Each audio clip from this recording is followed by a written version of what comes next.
Saulo Lopes. Eu sou, na realidade, um programador me aventurando um pouco na área comercial e em outras vertentes, né? Eu comecei na área de tecnologia em 95 e tenho buscado evoluir, me desafiar diariamente aí desde então e atuo com desenvolvimento de software, de sistemas. Tenho uma empresa nessa área, a Octio Tecnologia, focada no desenvolvimento de soluções e a gente tem buscado trazer ao mercado várias soluções aí em termos de desenvolvimento de software, inovações tecnológicas e essa é a minha vocação, é romper os desafios aí do dia a dia e se tratando de software. E tô aqui para a gente bater papo. Legal.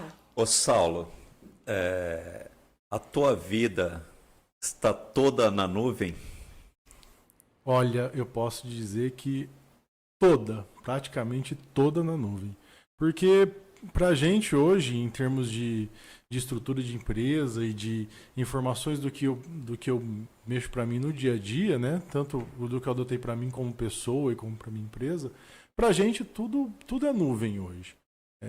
Um tempo atrás, eu até conto essa história, eu decidi levar a parte dos meus arquivos pessoais para a nuvem, né? Fiz uma assinatura de um pacote que me dava um armazenamento legal, por conta de um furto que a gente sofreu, eu e minha esposa. Entraram no nosso apartamento, levaram um notebook da minha esposa e uma câmera que a gente tinha. E nesse notebook e na câmera tinha todas as fotos de uma etapa da infância da nossa filha mais velha. Aconteceu a mesma coisa com a gente. E eu ainda tinha algumas coisas em alguns HDs, um pouco no meu notebook, tinha alguns HDs externos, e aí nesse momento eu comecei a copiar tudo para a nuvem. Porque a gente não imprime mais, não revela mais não foto, guarda mais fotos. E aí um tempo depois entraram novamente numa outra casa que eu já morava e levaram meus HDs externos. Eu tinha guardado fotos no HD externo. Aí daí para frente eu assinei o pacote, subi tudo para a nuvem. Eu tenho hoje mais de 200 GB de informação armazenada na nuvem pessoal, fora as informações da empresa. Da empresa a gente vinha parcialmente nuvem, parcialmente interno, com a infraestrutura, tinha repositório de código interno. E aí, no começo da pandemia, e foi muito engraçado isso, a gente tinha agendado para fazer a migração do código para um local na nuvem no dia 18 de março de 2020. No dia 22 de março foi quando virou para tudo ficar remoto. Exato. E eu passei o final de semana antes da virada fazendo toda a troca de repositório, toda a mudança de onde a gente estava armazenando as informações para guardar tudo em nuvem e armazenar. Porque assim, a solução, o nosso software, ele funciona em nuvem, mas o repositório de código ele funcionava internamente na empresa, a gente guardava o código dentro da empresa. E aí a gente, com algumas questões que a gente precisava mudar, evoluir, a gente optou por levar para a nuvem. E coincidiu de bater bem no final de semana, e a gente fez a mudança e começou a passar por essa situação. E hoje a minha empresa, ela é na nuvem, né? Não vou falar para você, é só o código que é na nuvem. Meus colaboradores estão na nuvem, né? A gente se comunica remotamente, são mais de 35 pessoas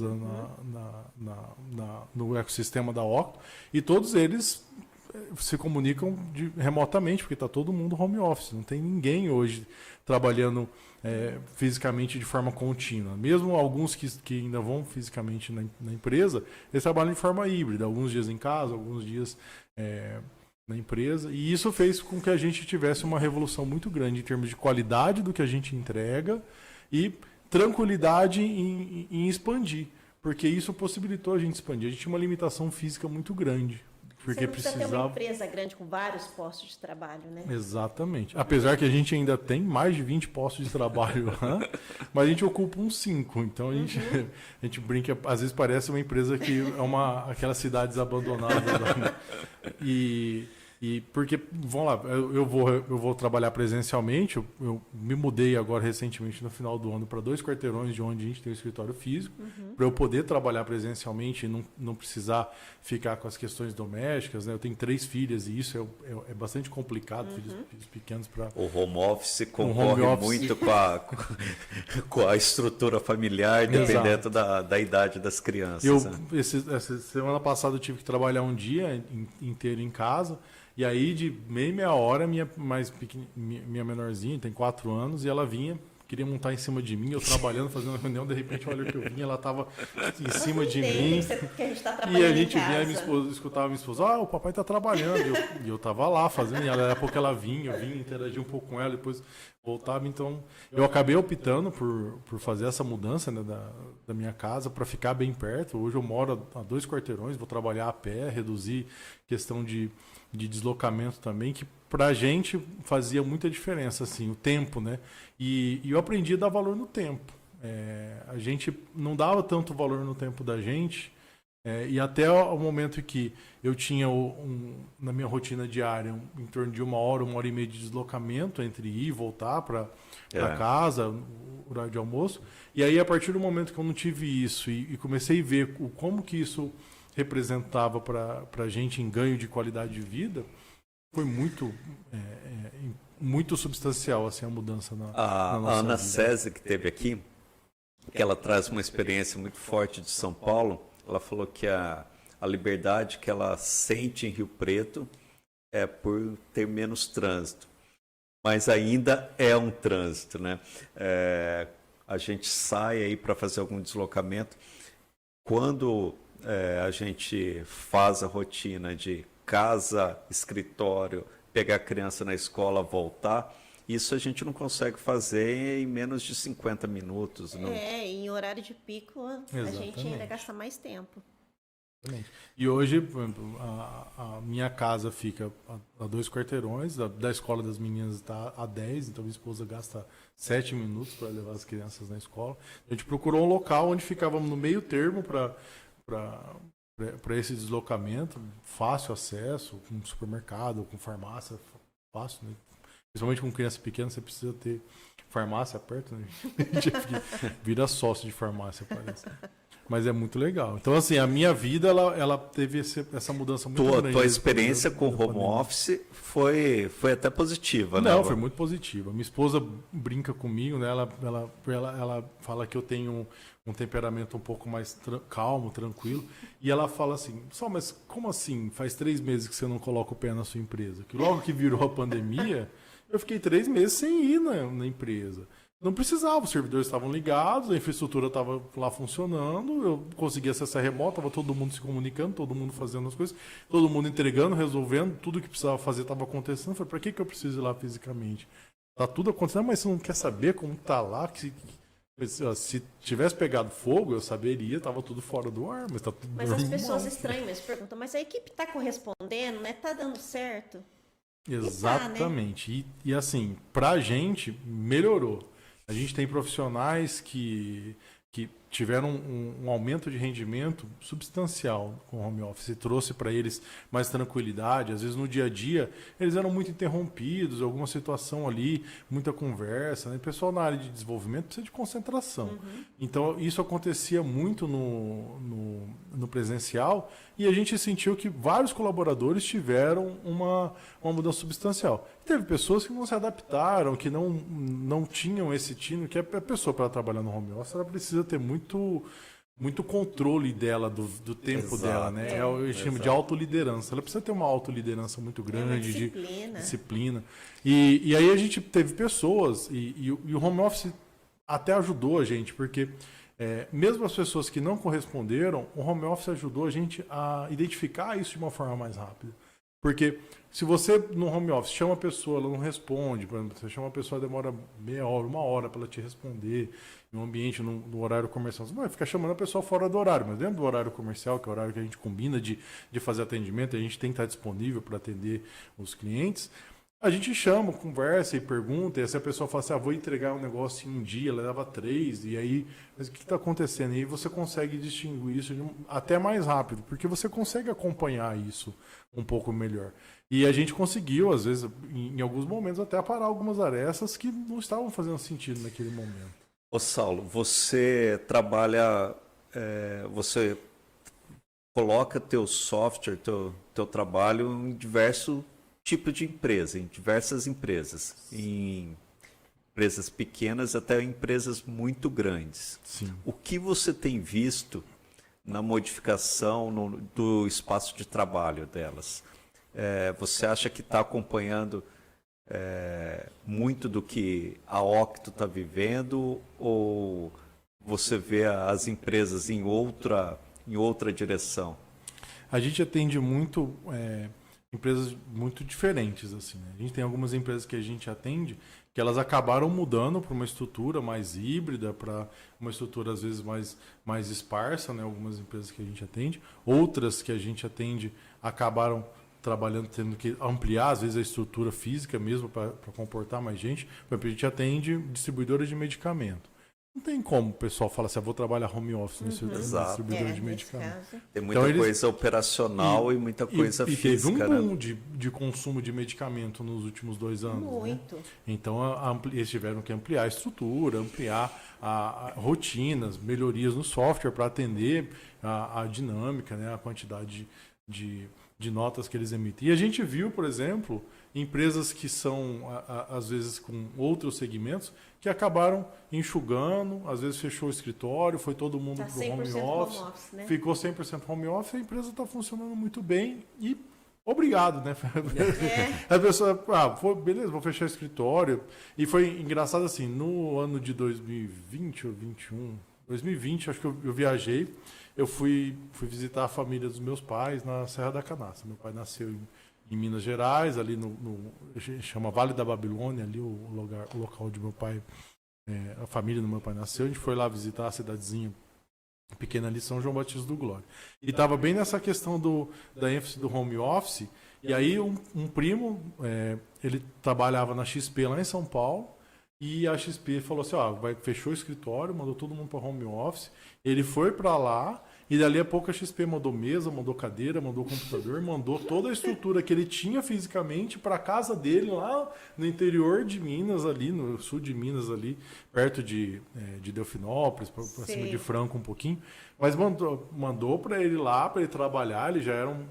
E assim, a gente não é uma empresa pequena. Você vê escritórios grandes fazendo esse movimento e tendo essa mudança, porque viram que fazia sentido, né? O que eu vejo hoje, por exemplo, muito do meio funciona muito para mim o trabalho híbrido. Tem dia que eu falo assim, vou trabalhar de casa, eu preciso às vezes me concentrar um pouco mais. Eu fico. Tem dia que eu optei por trabalhar presencialmente por conta de concentração. Eu tenho um espaço lá que se eu não usar esse espaço, eu vou pagar por ele de qualquer forma. Mas, para mim, funcionaria muito bem trabalhar de forma home office. Eu trabalho... E eu vejo assim que muitas empresas estão usando a estrutura física dela, a instalação dela, para até deixar mais forte o padrão cultural dela, deixar mais forte os valores da empresa, e aquele espaço físico lá, ele acaba servindo para gerar experiências para os colaboradores quando vêm, para clientes. Então, mesmo com o trabalho híbrido, a arquitetura das empresas, ela acabou sendo muito valorizada, porque a arquitetura acaba funcionando como um branding, como uma formação da imagem da corporação. Exatamente. E aí, um pouco do que você falou, assim, que muitas empresas enxugaram a estrutura, outras, devido a uma questão de logística, do formato que trabalha, ampliaram as instalações, e muitas delas fizeram modificações completas no espaço físico dela. Por exemplo, tinha uma área, um telemarketing, alguma coisa, ou um trabalho que possibilitava colocar todo mundo em home office, liberou aquela área e naquela área lá outro uso, né? fez um outro uso, fez uma capacitação ali dentro, geração de cursos lá. Então, a gente viu muita coisa mudando, muita coisa sendo modificada aí. E ao mesmo tempo essa mudança do layout até para valorizar o colaborador, né? Criando espaços que antes não tinham, espaços de descompressão, personalizando mais os ambientes. Porque trabalhar hoje, ir para o espaço físico, ele acaba sendo algo um pouco mais especial, né? Antes era uma rotina, obrigatoriamente lá todo dia. Hoje você vai uma quinta-feira para o escritório. Então aquilo lá gera uma experiência nova, gera uma experiência de encontrar uns colegas, trocar informações, e aí sempre tem um ganho com isso, né? O espaço colabora com a tecnologia nesse sentido, né? Exatamente. Você tem visto experiências nas empresas que você trabalha nesse sentido? Sim, a gente acompanha que o pessoal tem feito essa transformação do ambiente, né? Principalmente focando em deixar o ambiente mais agradável, arquiteturamente pensando na ergonomia também, né? de proporcionar para as pessoas uma estrutura que elas se sintam mais à vontade, se sintam impelidas a ir. Porque muita gente adotou home office e não quer ir para a empresa. E às vezes você ir uma vez por semana, ir uma vez por mês, ou a cada 2 semanas, você ir algumas vezes na sede é importante, até porque para você desligar a chave do home office, você ir lá participar, você fazer uma interação, porque às vezes as pessoas começam a ficar só no home office e acontece, aí ela começa a entrar numa concha, ela começa a se fechar. E os relacionamentos vão esfriando também, né? Exatamente, ela perde a relação, perde aquela ligação, o elo com as pessoas. E apesar de a gente trabalhar com software, trabalhar com máquina, por trás das máquinas tem pessoas, as pessoas têm que se relacionar, as pessoas têm que praticar essa relação interpessoal. Então isso é muito importante. Então se as pessoas se esquecerem disso, mas depois eu saio à noite e acaba não saindo, as pessoas falam assim, não. Aí a pessoa começa a ficar, não, agora eu vou assistir um streaming, vou fazer isso, e aí a pessoa começa a se fechar naquela gaiolinha e não vai. Então a importância da pessoa manter essa possibilidade do híbrido, de fazer, de se deslocar, ela é justamente por isso, porque ela consegue aí trazer mais qualidade de vida. Às vezes, por exemplo, a gente abre muito para o pessoal, você está em home office, mas se você um dia quiser vir trabalhar aqui, qualquer dia, pode vir trabalhar, tá disponível. Esses dias veio uma colaboradora, ela passou o dia trabalhando lá, falou, ela tinha que pegar o cartão do Vale Refeição. No dia que você vier pegar o cartão, você vem, você trabalha o dia inteiro aqui, e a gente veio, preparou, ela estava com o ambiente preparado, veio, pegou o cartão e ela voltou para casa. Ela falou, se um dia você precisar... Teve gente, por exemplo, tô com uma reforma no apartamento aqui do lado do meu, tá um barulho o dia inteiro. Cara, vem para cá, fica trabalhando aqui o tanto tempo. O espaço está aqui, porque o ambiente para a gente, a forma com que a gente compôs para fazer o ambiente de trabalho, né, tecnologicamente, é o mesmo ambiente.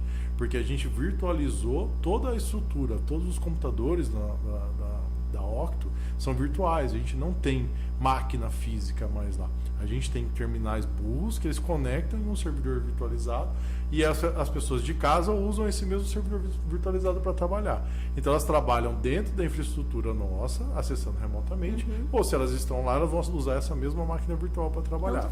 Tanto faz se ela trabalhar dentro, se ela trabalhar fora. Então isso tem um ganho para... mas precisa carregar Não precisa nada. Ela vem, ela conecta no ambiente dela, ela usa, faz o que ela tem que fazer, ela fechou, na hora que ela chegar em casa, se ela abrir, ela abre, tá do jeitinho que ela deixou na empresa. Então, para a gente, né, foi muito natural. A gente já vinha implementando esse modelo de virtualização do ambiente lá dentro da empresa. Quando a gente mudou para a sede que a gente está hoje, né, a gente tinha mudado 4 meses antes do momento de fechamento. E a gente já fez esse processo de virtualização dos ambientes. Por isso minha pergunta, né? Tá tudo na nuvem? Tá tudo na nuvem. E aí o que acontece? Quando virou a chave, a gente entrou em contato com a empresa que atende a gente na parte de infraestrutura de segurança e tecnologia e falou, olha, eu preciso que você sobe VPN para todos esses usuários aqui, que são os nossos colaboradores, para que eles possam acessar de uma forma segura, né, protegida aqui no nosso ambiente. Bom, na segunda-feira estava todo mundo com acesso remoto, conectou, perfeito. Trabalhou, todo mundo trabalhando normalmente. Ô Saulo, isso dentro da arquitetura dá uma liberdade muito grande, né? Porque você imagina aí uma empresa, vamos colocar aí 40 posições de trabalho, e a gente que trabalha em diversas áreas ao mesmo tempo, às vezes você está lidando numa parte de um determinado projeto. Você pode sentar numa bancada com aquelas pessoas envolvidas, sem mexer em nada. Exatamente. Praticamente. Sem você se preocupar e falar assim, tem que levar meu computador para lá, tudo que eu estou usando. Não, você vem, acessa o que você está fazendo. Loga ali e usa, exatamente. É desse jeito que a gente quer, que é a nossa vida. E se a gente precisar acessar a máquina de alguém, né, falar assim, eu preciso acessar a sua máquina. Então, por exemplo, a gente às vezes tem que fazer uma atualização, ou às vezes tem alguma situação que acontece, a gente fala, beleza, vou conectar remoto, a gente vai lá, conecta remoto na máquina da pessoa, faz o que precisa fazer, libera, a pessoa vai lá e continua trabalhando e fazendo aquela coisa.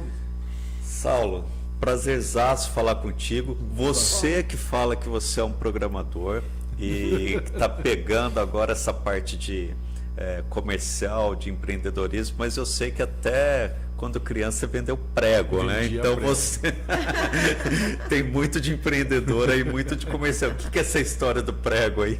Essa é uma história engraçada. Quando eu era pequeno, né, eu tinha uns 8, 10 anos de idade, meu pai eu cresci em comércio, né? Meu pai tem um comércio, desde que eu me entendo de gente, meu pai já tinha um comércio. Chega um pouquinho mais perto do... Cresci no comércio, na família, e numa época a gente chegou até a morar, né? Uma família mais humilde, cheia de dificuldade, chegou a morar na mesma casa.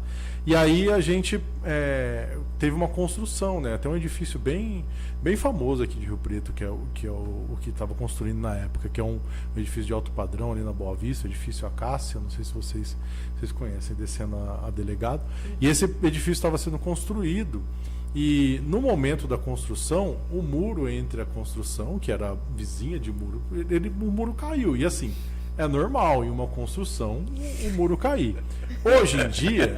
É normal. Não, porque às vezes eles estão mexendo na fundação e cai. Hoje em dia todo mundo vai lá, põe um tapume, fecha, né? Vai lá e deixa provisoriamente até finalizar e depois fechar. Eles fecharam depois. Mas naquela época, década de 80, nem fechava direito, né? Deixava. Então ficou ali aberto o muro durante um tempo. E aí acabava a obra durante o dia.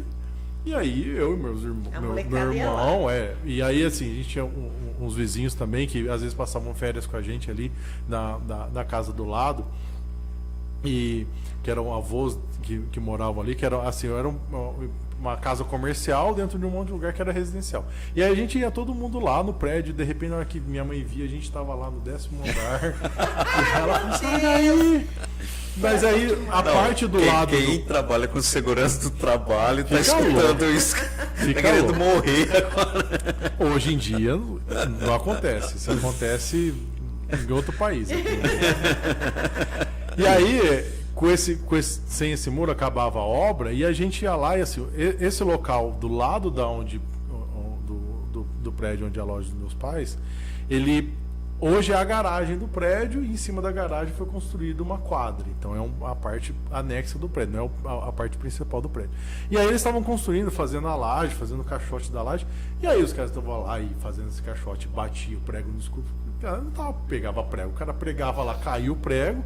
E aí a gente saía caçando os pregos que estavam caídos e pegava. Isso aí achava saco de prego. Então, aí pegava prego, às vezes torto, às vezes retinho, voltava lá, pegava um martelo do meu pai, desamassava o prego, fazia saquinho e ficava com uma banquinha na frente da loja do meu pai. Na hora que os clientes chegavam, falavam assim, o prego, eu tenho um saquinho aqui de 50 centavos, saquinho de R$1. E aí eu vendia e a pessoa falava assim, posso pagar ali no seu pai? Não.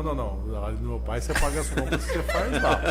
Comigo você paga aquilo que você comprar aqui com a gente. Então, isso porque você é só um técnico, um programador. Mas a veia empreendedora, ela vem do começo. Mas assim, o que eu gostei quando eu comecei a programar, né? Fui para a área de programação quando eu tinha 15 anos e eu fui de curioso, é muito engraçado isso, porque eu queria estudar eu tinha escolhi 3 escolas para estudar e começar a fazer o colegial, que eu fiz um curso técnico misto com colegial na época. E eu fiz inscrição no Albertão da Ló, fiz inscrição no Misiara e fiz inscrição no vestibulinho e prestei a prova do vestibulinho da ETEC. E aí, na hora que foi ter a liberação das vagas, que aquela época era muito concorrida algumas escolas, eu falei, você tinha que ir lá e ver se tinha vaga. Fui lá no Andaló, não consegui vaga. Fui lá no Misiara, não consegui vaga. Aí fiquei esperando o resultado do vestibulinho, fiz a prova. Aí minha mãe chegou pra mim e falou assim, você fez 40 pontos. Eu falei, não passei, esse ano não vou estudar, vou só trabalhar, eu vou ver o que eu faço. Ela falou, não, parabéns, você passou. E aí eu falei, caramba, 40 pontos, eu imaginei que devia ser 100 pontos, né? O vestibulinho era 50, não era 40. Nossa. Então eu fiz 40 dos 50 pontos necessários lá para entrar no Filadélfia. E eu comecei, falei, bom, eu vou aprender aqui então, que meu pai tinha comprado um computador e vou lá. E aí os professores começaram a falar, isso aí na linguagem, isso foi aquilo, e eu boiando, a gente falando, não, eu já faço isso. E eu, o que será isso? E eu comecei, peguei livro, comecei a estudar e assim, o professor ensinava um negócio, eu pegava o livro que tinha, debulhava em cima, lia e vinha e praticava. Autodidata. Estudando. E no final das contas, terminei o curso técnico, já tinha feito estágio na Telesp na época. Nossa. E era muito concorrido, teve prova para fazer estágio na Telesp. Então, assim, para mim foi uma experiência muito boa, onde me deu uma imersão na área de tecnologia e até hoje eu tô aqui, não me vejo longe da área de tecnologia. Então, faz quanto tempo, se você somar 27 anos. Nossa. Eu tenho hoje mais tempo na área do que fora da área da minha vida. Legal. Saulo, obrigado pela tua disponibilidade, pela tua participação aqui. Obrigado por dividir um pouco da tua história aqui com a gente, falar um pouco da tua experiência na área de tecnologia, conectar a gente na parte de arquitetura das empresas, nos conectar com o trabalho que está acontecendo no momento, com o home office, com a dificuldade que a gente tem com o home office, a facilidade que ele traz, por outro lado, a facilidade e a dificuldade, né? O trabalho híbrido. E é sempre bom ver a visão de outras pessoas, né? Com relação às empresas, depois desse momento de pandemia. E ainda você que circula em várias empresas, é legal ouvir esse lado que não é da arquitetura. Com certeza. Muito obrigado pela tua participação. Muito legal, foi 10. Obrigada, eu que agradeço Saulo. demais, gente, pelo convite. Sucesso para nós todos. Valeu, querido. Grande abraço. Ótimo.